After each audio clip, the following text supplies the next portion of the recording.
A cozy and comforting side dish for any gathering, let's make potato and celery root gratin.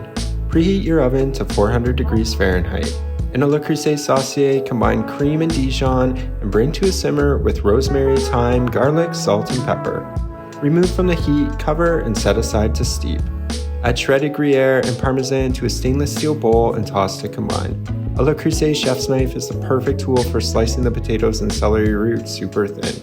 The slices get layered in a Le Creuset cast iron roaster, alternating between the potato and celery root and overlapping slightly.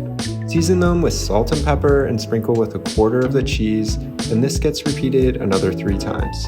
Strain the cream and pour evenly over top the potatoes and celery root and cover with aluminum foil to bake for 45 minutes. Remove the foil and return the gratin to bake another 30 minutes until the veggies are tender and the gratin is perfectly golden on top. Bon appetit!